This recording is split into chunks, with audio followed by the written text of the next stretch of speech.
Go ahead. Okay. So, tuloy-tuloy na po natin.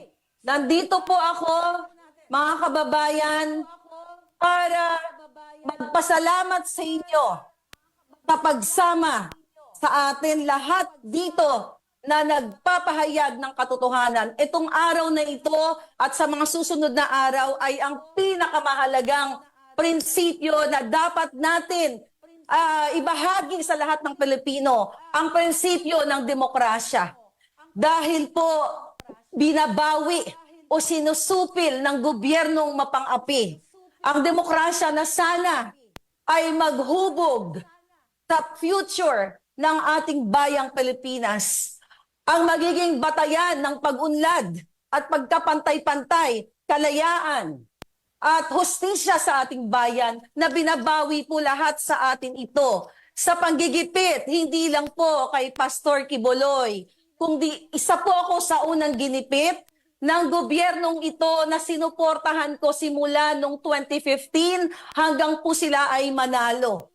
So sumuporta po ako sa gobyernong Marcos Araneta dahil mga kababayan, sa hindi pa nakakaalam, hindi naman po talaga si Marcos Jr. ang nagpapatakbo ng Pilipinas, kundi ang kanyang ahas na asawa na si Liza Araneta Marcos, na siya ang nagdedesisyon kung bakit nagkaletse-letse ang ating gobyerno o ang ating bayang Pilipinas. Ating bayang Pilipinas. Ang ating bayang Pilipinas. Mga kababayan, bayang Pilipinas.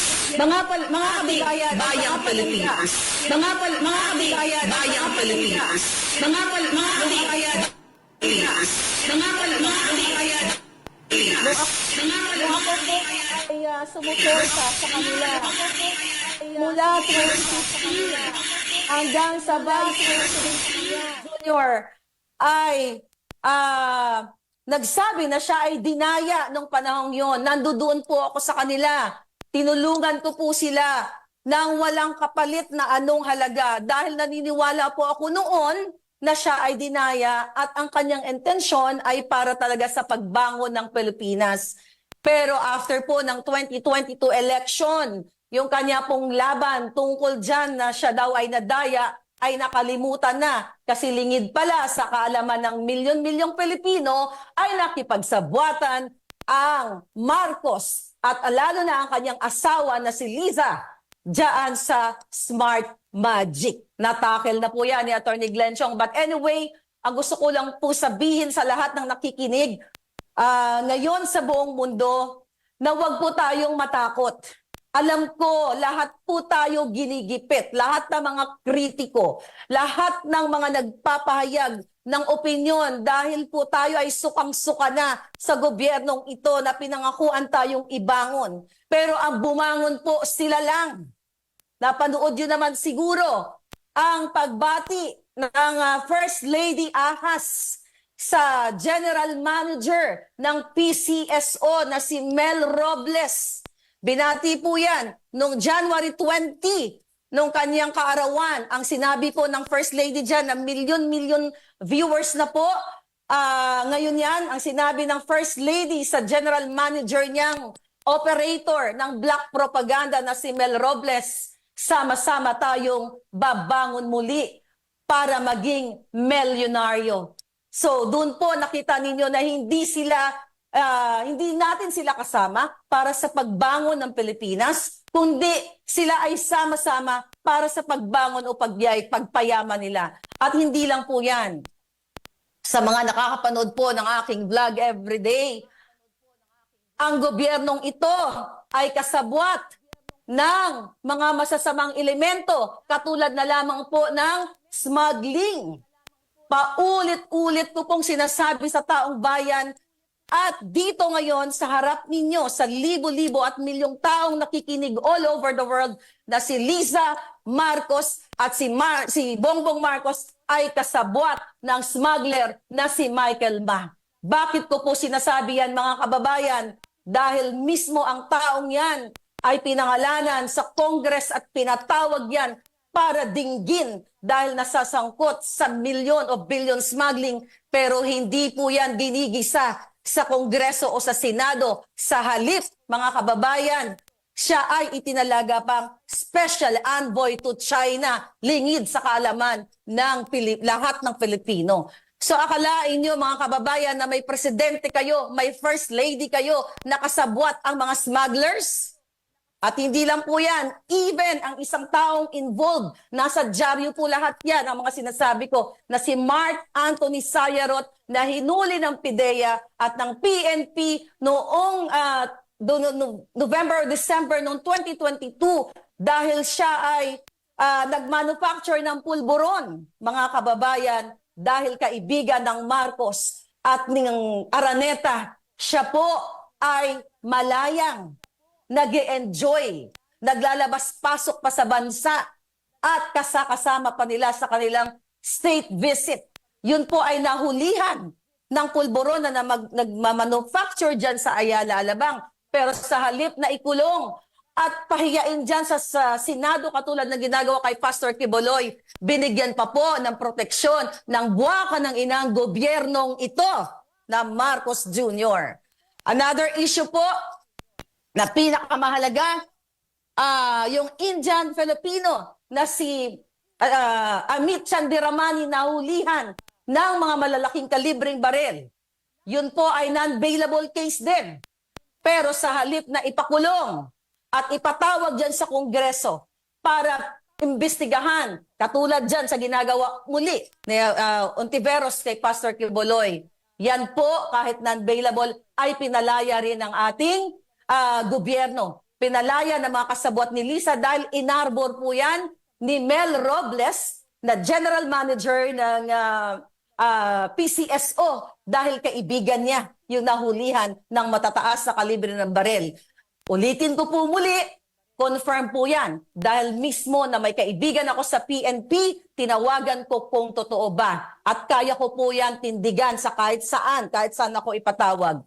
But mga kaibigan, ang gusto ko lang po mga kababayan, na marating nating lahat ay magsama-sama tayong lahat na mag-express ng ating saloobin, ng ating opinyon, ng ating pagka-dismaya sa gobyernong ito sa kanya mga pinangako noong siya ay nangangampanya pa lang. Nabudol po tayo. Kaya po tayo sumuporta dahil nangako siyang tayo ay ibabangon sa kahirapan.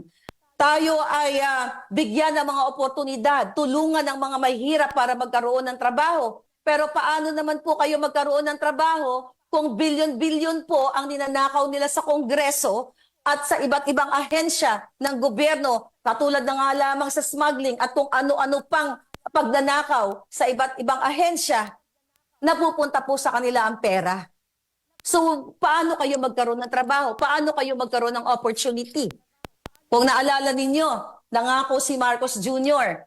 na sinasabi niya na kapag siya ay naupo, ang mga OFW ay malilimitahan na ang pag-a-abroad dahil pauuwiin na sila at bibigyan ng opportunity, bigyan ng mga livelihood programs and trainings at ang pag-a-abroad lamang ng mga Pilipino ay choice na lang.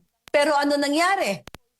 Lalong dumadami ang ating mga OFW, maraming nasasadlak sa kahirapan at gusto nang lumisan sa Pilipinas. So tayo po dito, mga kababayan, hindi like ako, simula pa pong Agosto of 2022, ako po ay nagsalita na dahil sa nakita kong pang-aabuso ni Lisa Marcos, ni Marcos Jr., sa hindi lang sa taong bayan, kundi sa kanilang mismong mga kaibigan. Katulad na lamang doon sa issue ni Attorney Vic Rodriguez. Pero hindi ko napabahabain dahil alam nyo na yan, mga kapalangga. So dito ako nagsimulang magsalita, mga kababayan, yung hindi pagtupad sa pangako para sa taong bayan at yung smuggling, sibuyas, bigas, asukal, dun po ako lahat naggalit dahil hindi ito yung pinangako sa atin. Ako po ay umuwi ng Pilipinas 2 beses during the campaign. Pera ko po yun, ni piso walang ginastos sa akin ng mga Marcos. Inimbitahan po ako ni Lisa Marcos nung inauguration. Andiyan po ako. Nakita ko po nung May 9 during the counting. Napapaligiran na sila ng mga oligarchs. Kaya nga nung nandoon po ako sa loob ng party na yun, nagla-live ako sa aking YouTube channel, nagsalita ako sa mismong live na sabi ko, ano ba ito? Ngayon pa lang, napapaligiran na tayo ng mga oligarchs. So, doon pa lang nakaramdam na ako ng hindi maganda na mangyayari sa gobyerno niya. Pero dahil po ako ay diehard at loyal supporter ng mga Marcos, ayoko pa po magsalita noon dahil nakakahiya naman sa mga dilawan.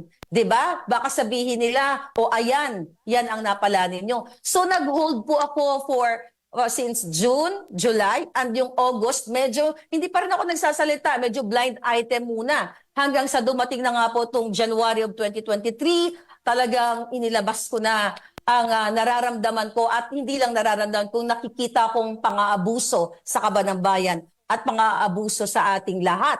Kaya naman mga kapalangga, ako po ay nagpapasalamat sa inyo dahil hindi na lang po si Maharlika ang namamaos ngayon, kundi libo-libo at milyon-milyong mga kababayan natin, lalo na po ang KOJC members at si Pastor Quiboloy at lahat ng mga kababayan natin, mga OFW, sama-sama po tayo ang ating boses kasi eto po yung power natin. Wala tayong armas, wala tayong pera. Hindi natin kailangan ng armas. Kailangan lang natin ng boses natin.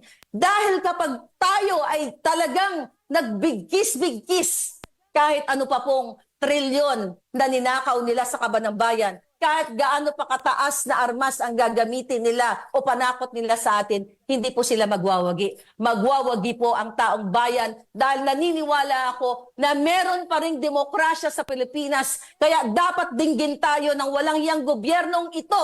Pero hindi tayo dinidinig. Kaya nga tayo nagsama-sama ngayon. Tinatalikuran tayo, binabaliwala tayo. Sa halip, nagbabayad ng mga trolls, nagbabayad ng mga nagpapakalat ng mga black propaganda para sirain ako, sirain si Pastor, sirain tayong lahat ng mga kritiko. Kaya naniniwala po ako, malapit na ang ating panalo. Kaya huwag po kayong mapagod, katulad ko, hindi rin ako napapagod, huwag po tayong sumuko dahil nasa mga kamay po natin ang tagumpay.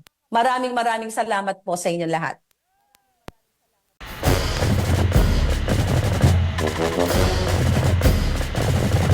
Balitang Pinas. Balitang Pinas. Kanong